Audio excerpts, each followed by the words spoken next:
Because in '85, he's a young man, right? And so, of course, now when we meet him, he's the president of one of the most powerful countries on earth.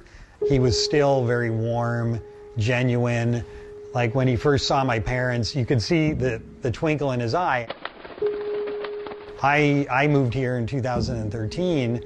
I mean, if you think about where is the most exciting place on earth to live right now? I mean, it has to be China. Absolutely. You know, made a better life for its people has been really impressive.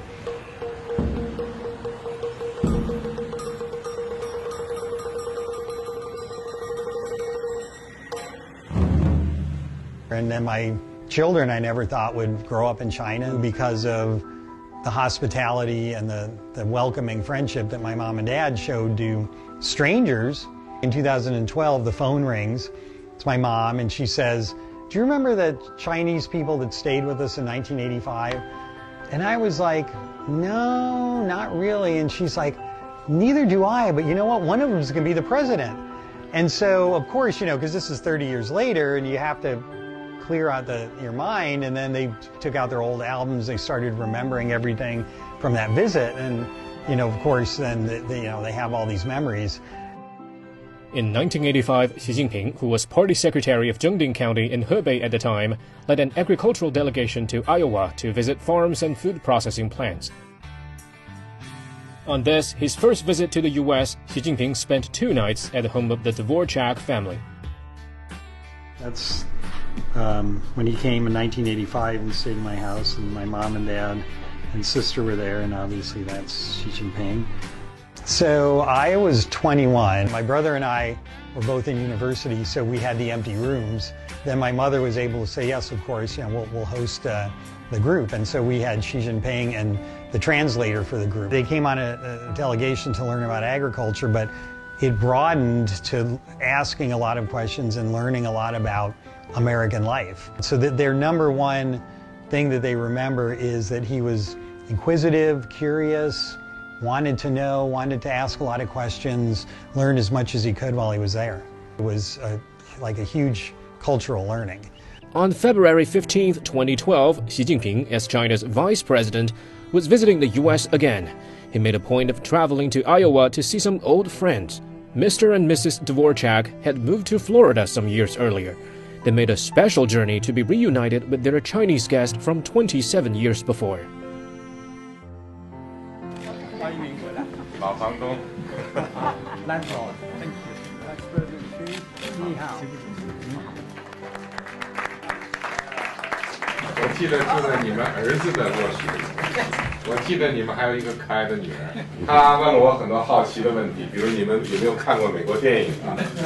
当我说我看过这个梅丽尔·斯特里普演的《猎鹿人》以及《教父》以后呢，她感到非常诧异，说你们看过这么多美国的电影？记得在你们家呢，你准备了丰盛的早餐，但是嘱咐我们说，不希望把你们喂得太胖。临走的时候呢，你这个亲自做了爆米花送给你。这个当年的那些印象又重新浮现出来，因为你们是我见到的第一批美国人，使我这个形成对美国的印象，就是来自于你们啊，所以对我来讲，你们就是美国。 In fact, when we had dinner with my parents and with the first family, the first lady said, "I've been hearing about you people my whole life. I finally want to meet you." so it's something that she was quite aware of, like how important that period of time was in the president's life. So here's our group photo. On April the 8th, 2015, President Xi Jinping invited the Dvorak family to dinner. It was the first time that Gary Dvorak met the Chinese friend who'd once slept in his room.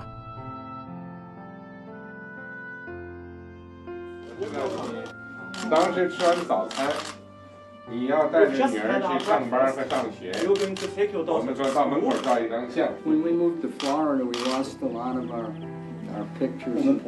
No gift was necessary. Just the gift of his time and his friendship was more than we could Photography is the thing of the day. So. 我们选的也是一些照片作为非常好，30年的友谊，你看现在。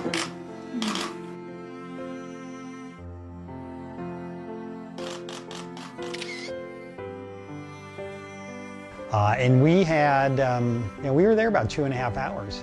I was asking about, the president, how his life had developed, asking questions like how he met the first lady, things like that. So it was very much a warm gathering of kind of a reunion after so many years.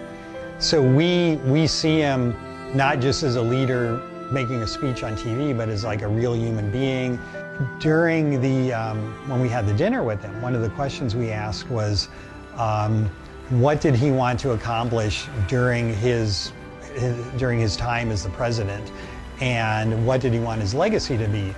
And he made the really good point that, he knows what he's doing is important, but at the same time, he understands the thread of history, and that, in a country that's been here for 5,000 years, he's gonna play one little step to improve China in a long role of improvement.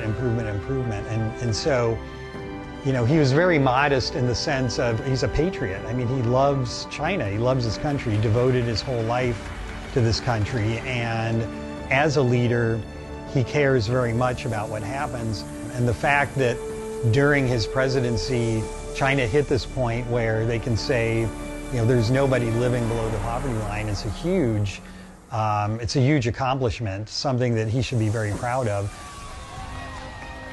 On September 17, 2015, the Dvorak's old home was opened as the Sino-American Friendship House. I think it's great because it really, the house. So it's now called the Sino-American Friendship House. It can be a very positive